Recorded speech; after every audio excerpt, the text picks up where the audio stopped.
Ijambo ry'uno munsi ni ukugendana n'Imana.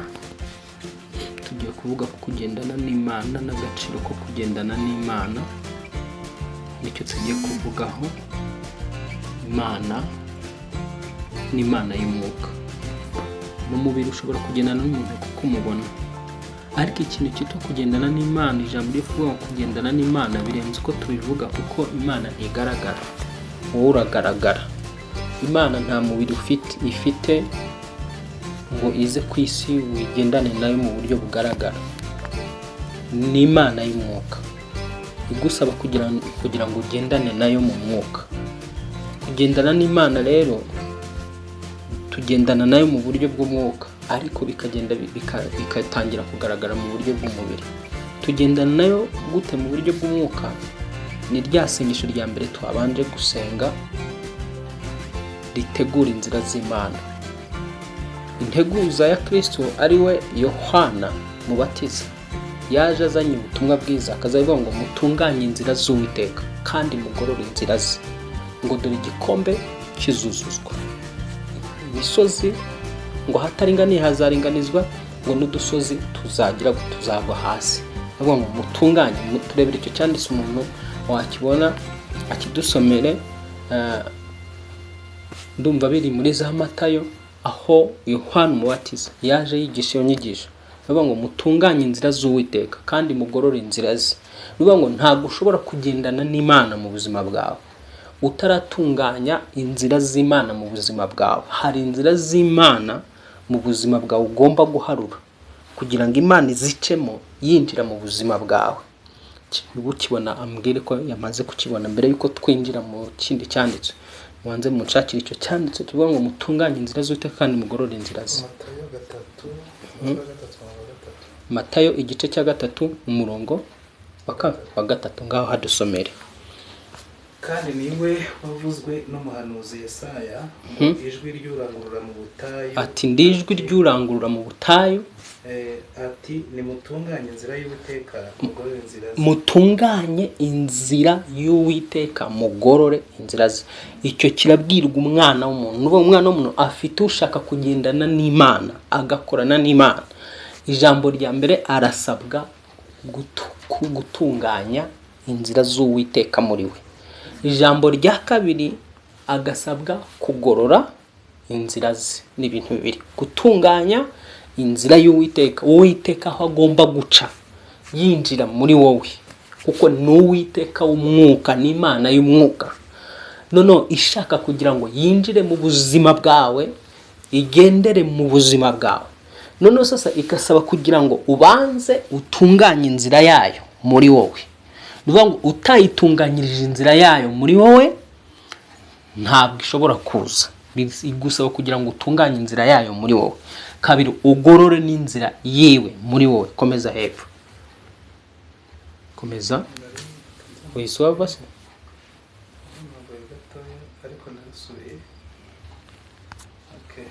Yohana uwo yari yambaye umwambaro w'ubwoya. Mutunganye inzira z'Uwiteka kandi mugorore inzira ze. Komeza hepfo tumberere. Yohana uwo yari yambaye umwambaro w'ubwoya. Yohana uwo yari yambaye umwambaro w'ubwoya bw'ingamiya, abukenyeje umushumi, ibyo kurya bye byari inzige n'ubuki bw'ubuhura. Shaka ikindi cyanditseho. Noneho yavuze ngo amaze kuvuga iryo jambo, haraho yari ku ijambo aravuga ngo igikombe kizuzuzwa, ngo udusozi tuzaringanizwa. Amaze kuvuga iryo jambo, shaka kuba wenda ari nk'abaruka babivuzeho n'iki, kukubona ntago bose bagiye bavuga bimwe. Mushake se uwo murongo nimubona muze kutuvuga. Muri Luka 3 reka nsome 4 kugeza kuri 5.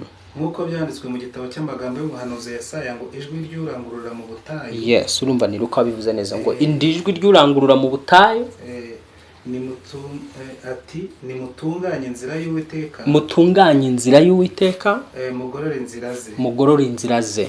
5 igikombe cyose kizuzuzwa. Ngo igikombe cyose kizuzuzwa. Nyuma yo gutunganya inzira y'Uwiteka ugaharura n'inzira ze, umva noneho ibigomba gukurikiraho. Ngo igikombe cyose kizuzuzwa. gikomeye cyose kizuzuzwa, n'umusozi wose n'agasozi bizaringanizwa. N'umusozi wose n'agasozi bizaringanizwa. Ni ukuvuga ngo imbere yawe nutunganya inzira y'Uwiteka ukagorora inzira ze, umusozi n'udusozi twose bizagaragara imbere yawe. Imana iragusezeranya ngo bizahita biringanizwa. Ni ukuvuga ngo niba imbere yawe hari Mo Kigali, hakaba hari umusozi umeze nka Mo Kigali, ubwo ni nk'ikibazo cya kindi gitumbaraye kinini gihagaze mu buzima bwawe, ubona kidashobora gukurwaho na buri muntu wese, cyahindutse nk'umusozi. Hakaba n'utundi dusozi tundi dushamikiye kuri icyo kibazo kinini, ubwo ni utundi tubazo dushamikiye kuri rwa rubazo ruhambaye. Ijambo rikakubwira ngo byose bizaza biringanizwe nuramuka wagoroye inzira z'Uwiteka ugatunganya inzira ze. Hazakorwa ibintu bidasanzwe mu buzima bwawe. Icyari umusozi n'udusozi twose ngo bizaringanizwa. Hazakurikiraho iki? N'ibigoramye bizagororoka. Ibya bindi bigoramye mu buzima bwawe nawe ubona ko bigoramanze, bidafite ishusho, birimo ibintu by'imikatokato n'amakorosi, hahandi ubona ibintu biba byagucanze. Ijambo rivuga ngo ubwabyo n'ibyo bigoramye bizagororoka. Komeza. N'inzira zidaharuwe zizaharurwa. Cyagihe mu buzima bwawe uba ubona ko nta nzira zihari zo gusohoka mu bibazo, zo gusohoka mu ntambara, nta hahandi uba ubona ko nta nzira zihari zo kugira ngo ugere ku cyo ushaka kugeraho. Hari ukuntu umuntu aba afite ikintu mu mutima, afite ikintu ashaka, yumva hari ahantu ari gufokasinga ashaka kujya, ariko yarebesha amaso y'umutima we ntabone inzira z'uburyo yagera kuri cya kindi ashaka. Ahangaha rero ijambo riravuze ngo inzira zidaharuwe zizaharurwa. Ni ukuvuga ngo icyo ariko wabanje ibintu bibiri. Ni ukuvuga ngo nugorora inzira z'Uwiteka ugatunganya inzira ze, nibwo uzakorerwa biriya udusozi n'imisozi biri imbere yawe bizahita biringanizwa. Icyo ni icyambere. Kabiri, ibigoramye ubona bigoramye bitari ku murongo, Data wa twese azahita bishyira ku murongo. Gatatu, noneho akakubwira ngo na hahandi ubona ko hatari inzira, izo nzira zizaharurwa. Ni Imana itanga isezerano ko yiteguye guharura inzira zo kuba wagera ku cyo ushaka. Ni Imana itanga isezerano yuko yiteguye guharura inzira ukava ku cyiciro kimwe ukajya ku kindi cyiciro wifuza kugeraho. Niba uri umuntu ufite iyerekwa, niba uri umuntu wumva ufite aho ushaka kugana, muri wowe ukaba ufite viziyo ifite aho ikuvana naho ishaka kukuganisha, Imana yavuga ngo nzaharura inzira. Komeza hepfo. Abantu bose bazabona agakiza k'Imana. Imana igasezeranya none ngo abantu bose bazabona agakiza k'Imana ku buzima bwawe. Imiryango yawe izabona agakiza Imana yazanye mu buzima bwawe. Iyo tuvuga agakiza biyumve mu kintu cyagutse, byumva ngo na agakiza ibyaha gusa. Imana izabona abantu bazabona agakiza Imana yazanye mu buzima bwawe, bazabona agakiza uburyo yakubise hasi imisozi n'udusozi byari biri imbere yawe ikabiringaniza. Bazabona agakiza kuko yabashije guharura inzira aho abantu babonaga ko nta nzira zihari. Bishatse gusobanura ngo bya bindi abantu babonaga ko bidashoboka, bitanakunda mu buzima bwawe, baraguciriye umurongo, baramaze no guteraho kashe ko nyine bumva yuko uzapfana n'ibyo bakubonaho. Imana izazana agakiza gakomeye kavana ibyo ngibyo abantu bose babibone. Sema amen. Ariko ni intambwe, ntabwo nta nzira y'ubusamo ihari. Urasabwa kwanza gutunganya inzira y'Uwiteka mu mutima wawe, ugatunganya inzira, ukagorora inzira ye mu bugingo bwawe, kuko ni Imana ishaka kuza mu buzima bwawe ikagendana nawe, ikabana nawe, igakorana nawe. Ariko umunsi umwe Yesu ararira, aravuga ngo arira Yerusalemu, aravuga ngo yewe Yerusalemu, Yerusalemu we, ngo ni kangahe nashatse kukubundikira nk'uko inkoko ibundikira imishwi yayo.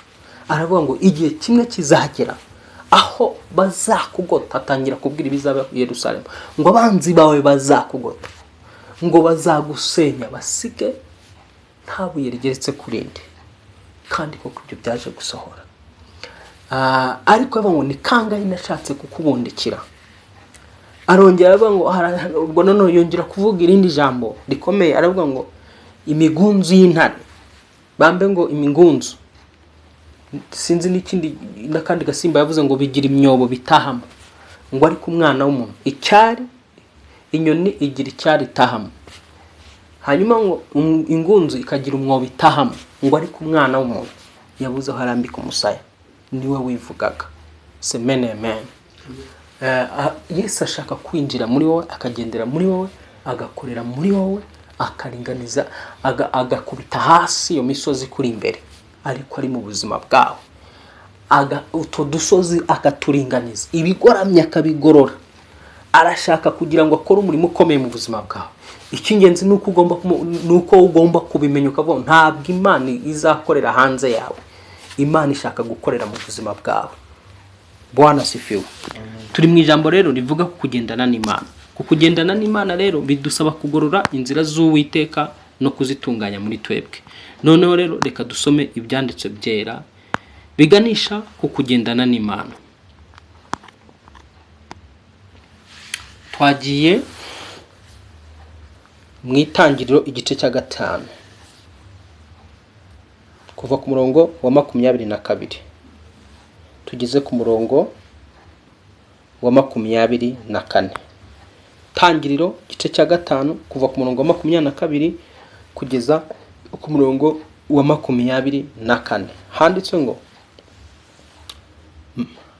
amaze kubyara Metusela, Henoki agendana n'Imana imyaka 300, ayibyaramo abahungu n'abakobwa.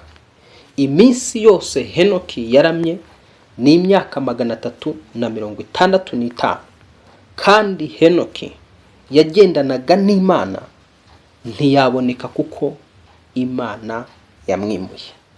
Urumva uyu mugabo icyo amateka yari kutubwira, ngo yamaze imyaka 300 ayibyaramo abahungu n'abakobwa. Ariko uyu mugabo ikiza cye ngo yagendanye n'Imana. Imana irashaka kugendana nawe mu myaka ushigaje kubaho, irashaka gukorana nawe, irashaka kubana nawe. Ntabwo inejejwe no kwicara mu ijuru gusa ngo ikomeze kurya za firingi zayo n'amashimwe n'ibyubahiro gusa, iyo ahubwo irashaka kugira ngo noneho imanuke ize mu buzima bwawe, mu buzima bwa hano mu isi, igendane nawe mu buryo bw'umwuka, kugira ngo yo yipresente nk'Imana iba mu bantu, nk'Imana igomba gusengwa, nk'Imana igomba kubahwa. Ishaka kugira ngo abantu bayiyoboke biciye mu buzima bwawe, biciye mu mibereho yawe. None abantu nibabona uko ubayeho, bibatere kukwigiraho, bibatere gushaka ya Mana yawe. Bwana sifuwe sana. Uyu Henoki rero wumvise ko yagendanye n'Imana imyaka 300 yose, ngo abyara abahungu n'abakobwa. Muri uku kubyara abahungu n'abakobwa uko twakomeje gusoma, none ngo kuko yagendanaga n'Imana ntiyaboneka kuko Imana yamwimuye. Urumva icyiza cyo kugendana n'Imana. Nugendana n'Imana hari imizimu itazakubona, hari abarozi batazakubona, hari ibibazo bitazakugeraho, hari ibyago izagenda igucingira. Bazagushaka bakubure, uzashikwa bakubure, bazarekura imivumo bakubure, bazahereza amahemba kubure, bazagukubitisha inkuba zikubure, bazagushika byange. Bwana sifuwe sana. Kuko urumvise ijambo riravuze ngo ntiyaboneka. Imana iramwimura ngo iminsi yose Henoki yamaze imyaka 365. Henoki yagendanaga n'Imana ntiyaboneka kuko Imana yamwimuye. Yagendanaga n'Imana ku kajambo ngo ntiyaboneka. Hari bitapfa kukubona uko byiboneye, ntibishoboka nugendana n'Imana neza. Nifuza rero kugira ngo dukora isengesho ryo twifuze kugendana n'Imana muri ubu buzima dusigaje ku isi. Bwana asifiwe sana. Twifuze kugendana n'Imana, gukorana n'Imana, kubana n'Imana muri ubu buzima dusigaje ku isi, kuko nicyo gisubizo. Aho isi irimo iragana biradusaba kugendana n'Imana rurema. Tutagendanye n'Imana rurema, ibi guhiga ni byinshi, imbere ni habi. Ariko nitugendana n'Imana tuzagira ku byiza, abanzi babishaka, abanzi batabishaka. Tuzagira ku byo twifuza, Satani abishaka cyangwa se atabishaka, kuko turi kumwe n'Imana ikomeye. Bwana asifiwe sana. Izagira aho itwimure, abanzi batubure, abatuvuma batubure, wenda batwitegeraga bakatwitegera, bakatureba. Urabona munsi ntuza uyu Baramu yajyaga kuvuma ubwoko bw'Abisiraheli, biravuga ngo yazamukaga ku tununga akitegera Abisiraheli, akareba aho bagandaje, none akubaka igicaniro. Yatangira yajya kurekura umuvumo, urumva yabanje kuzamuka umusozi, arabitegera, arabareba. Ubundi mu mwuka kugira ngo umuvumo ufate umuntu, n'umunyamasengesho mwiza uzi gusenga neza kugira ngo akore igitangaza, ubanza wa wundi urimo urasengera, ubanza kumwumva mu mwuka.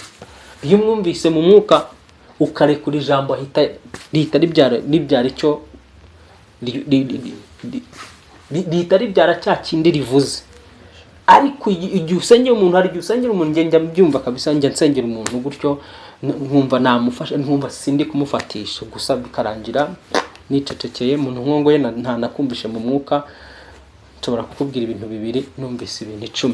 Iyo ntakumvise mu mwuka nshobora kukubwira ibintu 2 numvise 10, ariko iyo nakumvise neza mu marezo mu mwuka nkakumva ndankubwiza ukuri. Ariko iyo ntakumvise neza mu bintu 10 nakubwiramo 1 cyangwa 2, kuko nyine umuntu bumva ntuburi kumwumva kugira ngo umuhuze na cya gitangaza yifuza.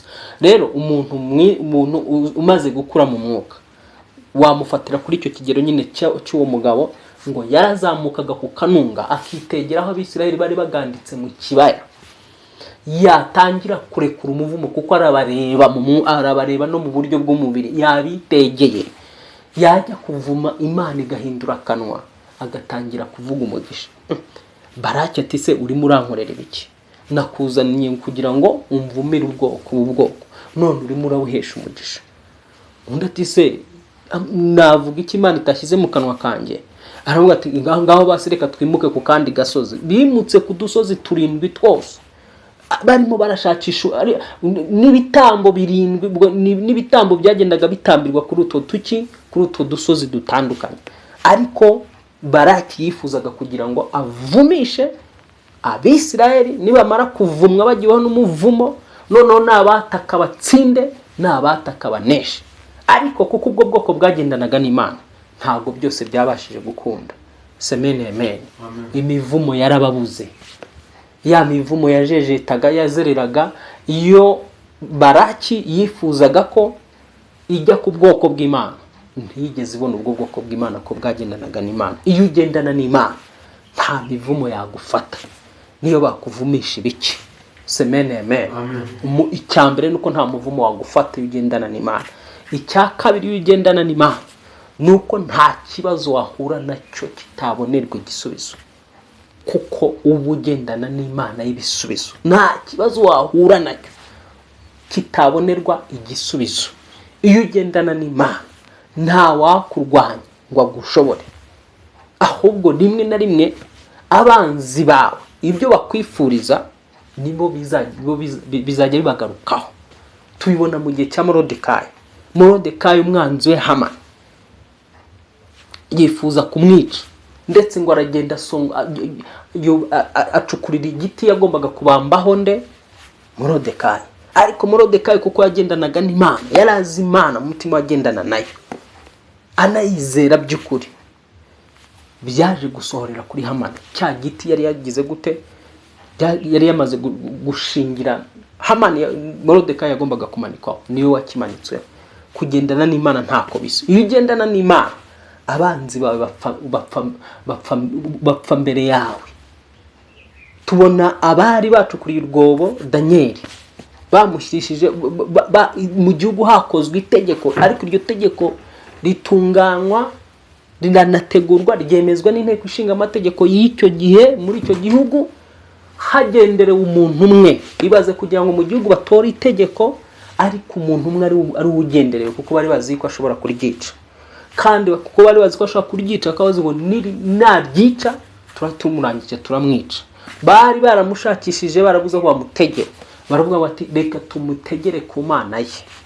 Baragenda babwira umwami ati mwami nyagasani suganje hano kwisi rero kugira ngo n'ubundi ubwami bwawe bukomere n'abantu barusheho kukubaha cyane mu gihugu kurusheho kubaho, shyiraho itegeko ry'uko mu minsi igera muri 30 nta muntu ugomba kugira ikindi kintu asenga keretse cyangwa agira wasaba keretse wowe mwami nyagasani.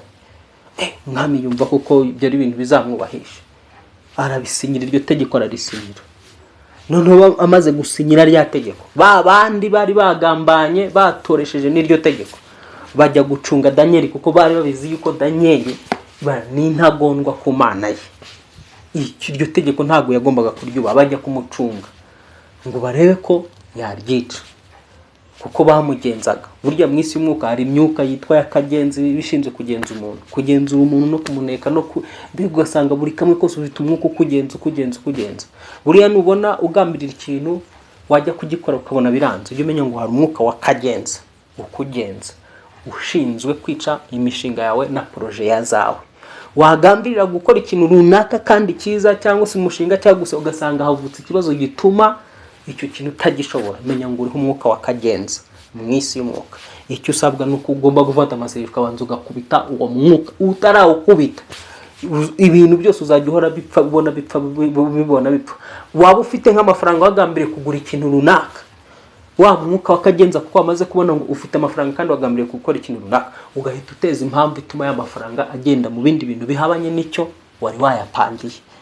So niba ngo uwo ni umwuka w'akagenza ariko usunikwa n'imbaraga za kirozi. Ikindi kandi uwo mwuka ni ukuvuga ngo uba ufite isezerano, ngo uba ufite isezerano ku buzima bwawe, uba warahawe misiyo, warahawe isezerano, uba baramaze kuhuza nawe.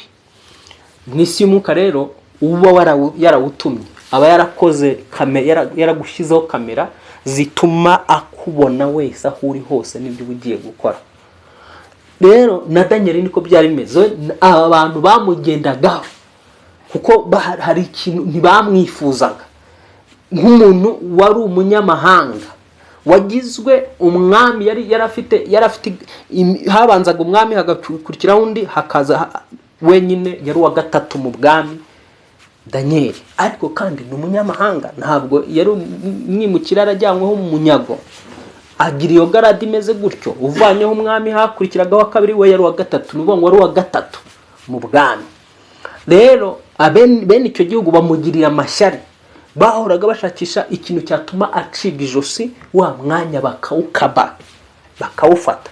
Naho rero kuko babonaga nta kindi kintu nta rindi kosa bamubonaho ryamuteranya n'umwami, bashakishije impamvu yo kumutegera ku Mana ye kuko yagendanaga n'Imana. Niho rero rya tegeko rimaze gusinywa gutyo rirasohoka mu nteko ishinga amategeko y'ubwo bwami. Iryo tegeko rimaze gusohoka, ba bandi bahoraga bubikiriye Danieli ngo bamurebe. Munsi umwe baragenda basanga Danieli n'ubundi yari afite umugenzo wo gusenga 3 ku munsi. Kandi ubwo yasengaga yacinguye idirishya ry'inzu yiwe ryerekeza i Yerusalemu.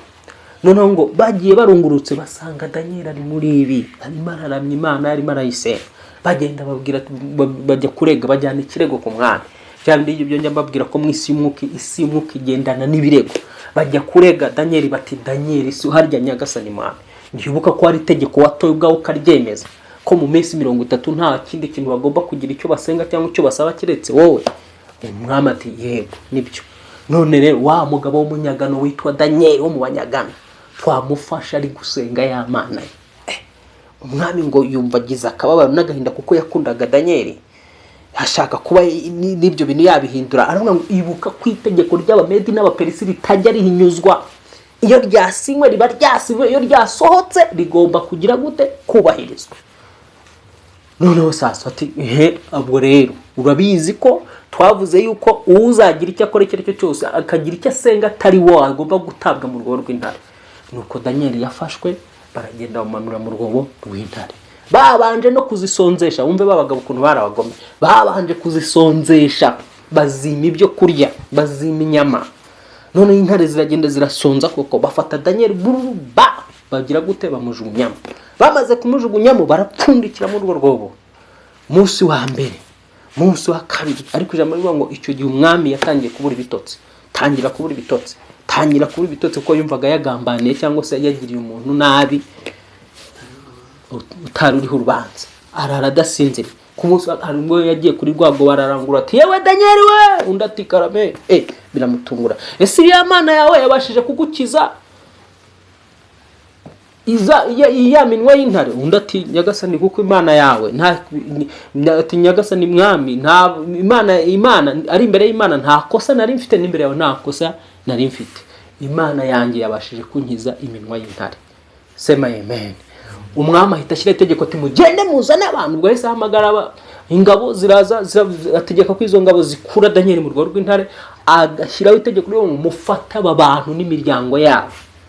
Urumva ari imiryango yabo yabigendeyemo, abagambaniye Daniel n'imiryango yabo yabigendeyemo n'abana babo, ngo mubafate mubajugunye muri urwo rwobo. Biravuga ngo intare zahise zibasamira mu kirere zirabatatagura. Urumva rero umuntu wagendanye n'Imana ntiwamugambanira ngo muneshe. Umuntu wagendanye n'Imana nta kibazo yahura nacyo ngo ye kutabona igisubizo cyacyo. Umuntu wagendanye n'Imana ntabwo kumurwanya urwanyije Imana 100%. Sema amen. Nicyo cyiza cyo kugendana n'Imana. Nakwifuriza rero kugendana n'Imana. Imana izajya kwimura ababisha bawe bakuri, bazagutega imitego itandukanye, ariko ntizagufata ahubwo nibo bazayigwamo nugendana n'Imana. Barozi bazaza bafuhere batega ibintu ku marembo biteze yuko ugiye kugira gute, gufatwa na paralize, gufatwa n'ubukene, gufatwa n'iki, batega ibintu baze bamyanyagize hejuru y'ibati ibintu, bahamena amazi iyo yabapfuye, bazi ngo batongera impfu ibintu ngo bipfe mu buzima bwawe, bategereze ko ibintu bipfa mu buzima bwawe, bahebe babone ubuzima bukomeje kuba ubuzima. Kuko igendana n'Imana, Imana iraguproteje. Semene amen. Reka dusoreza ahangaha. Nakwifurizaga kugendana n'Imana mu buzima bwawe. Nugendana n'Imana mu buzima bwawe, nta kizakurwanya ngo kigushobore. Imana yabwiye iravuga ngo bazakurwanya ntibazagushobora kuko ndi kumwe nawe kugira ngo nkurokore. Elisha yagiye gufatwa gisirikare, ingabo zifite imbaraga, umutwe w'abasirikare uramwataka, ujya kumufata. Ugiye kumufata aho witegereje yawubonye, abwira uwitwa Gihazi ati nuko utazi ingabo ziturinze. Ingabo ziturinze ubona hari ingabo ziturinze ziruta ubwinshi ziriya. Aramusengera ati data muhumure ku maso azibona. Arazibona, amaze kuzibona zanga barazireka ziraza. Zimaze kuza kuko Elisha yagendanaga n'Imana, ahita yigira ubwenge bundi bwo kubateza ubuhumyi. Akora isengesho ribateza ubuhumyi. Ba bantu koko amaze gukora iryo sengesho ribatera ubuhumyi, bafatwa n'ubuhumyi. Baraza arabwa ati murashaka nde? Bati turashaka Elisha. Kandi uwo babaza niwe Elisha. Bati okay sawa, munkurikire nje kubereka aho Elisha ari. Ubwo nazo ubwo ni wumva ubuhumyi utumva ngo n'ubuhumyi zahise zifatana ku maso, zirindagira. Ni uburyo bwo kurindagira mu bitekerezo no mu bwenge, ukarindagira ugasaba nyine ugasanga aho uhumye muri we imbere. So azijya imbere arazishorera mpaka no mu murwa. Ariko yari yabanje kubwira umwami w'Abisiraheli avuga ati hari abantu bashyitse ngiye kukuzanira, we muhite mubagotatu ariko ntimubice. Icyo mbasabye gusa muze kubagaburira murare ariko bataha. Arabazana bashorera mpaka no mu murwa. Bakigera mu murwa basanga bagoswe n'ingabo z'Abisiraheli. Imana ibakora asanga abahumuye kugira ngo abone aho bari, babona bagoswe n'ingabo ziteguye kubica. None umwami ati mbice mbasumire mbacumite inkota, nti sigaho bagaburire barye batahe. biraho kuva ubwo ku bwa Elisha ntabwo izo abisiriya bongeye gutera Isirayeli. Sema amen. Kube kubw'uwo muntu w'Imana bishatse kuvuga ikirere ni ukuvuga ngo abanzi bawe uzajya nubishaka uzajya ubafata mpiri bugwate, nibaza ubafate mpiri bugwate babe mu biganza byawe, ube wabakoresha icyo ushaka nugendana n'Imana. Urabizi umwami Sawuli ahiga Dawudi amanywa na nijoro. Umunsi umwe Dawidi yibereye mu misozi, ubwo Sawuli yari yamushize yamuhize kugira ngo amwice n'ingabo paka mu misozi. Umunsi umwe noneho rero umwami Sawuli arasinzira n'ingabo ziwe zirasinzira, Dawidi aromboka ageraho Sawuli ari wamuhigaga, afata ikanzu yiwe ayicaho ayikataho ikinyita aragitwara arigendera. Ageze hakurya aterura ijwi Dawidi avuga ati yewe umwami nyaguhora ku ngoma Sawuli we, uyu munsi Imana yakungabije, iyo mbishaka mba nakwishe, ariko nanze kuramburira ukuboko ku muntu wasizwe n'Uwiteka. Dawidi Sawuli ahita turikararira aravuga ati mwana wanjye undushije gukiranuka. Ubwo icyo gihe yamutwaye ikinyita mutwara na yankota ati wandushije gukiranuka, ariko ntabwo nzongera. Aramwinginga nyine ngo sinzi amagambo yamubwiye amwereka nyine ko yamurushije gukiranuka. Araturikararira afata n'ingabo ze basubira inyuma. Semene amen. Nuvuga ibi bisobanura iki rero? Igihe cyose uzagendana n'Imana yawe nta uzakurwanya ngo gushobore. Rimwe na rimwe abanzi bawe bizajya bazana bashyire mu biganza byawe, bashyire mu maboko yawe nuramuka ugendanye n'Imana. Semene amen. Sema amen. Kugendana n'Imana ni ikintu gikomeye cyane. Nubyifuza ugahora ubisengera ugatunganya za nzira z'Uwiteka, Imana ikaza ikinjira mu buzima bwawe, uzaba umuntu udasanzwe. Wowe uzatandukana na bene nyoko, uzatandukana na bakuru bawe, uzatandukana na barumuna bawe, uzatandukana n'abantu mu miryango yawe, uzatandukana n'abantu mwiganye, uzatandukana n'abantu mukorana. Hazabaho itandukaniro. Rya tandukano twahoze dusaba nta handi rigomba guturuka, ni ukwemera kugendana n'Imana mu buzima bwa buri munsi. Haleluya. Ndashoje, reka dufate umwanya mwiza wo gusenga.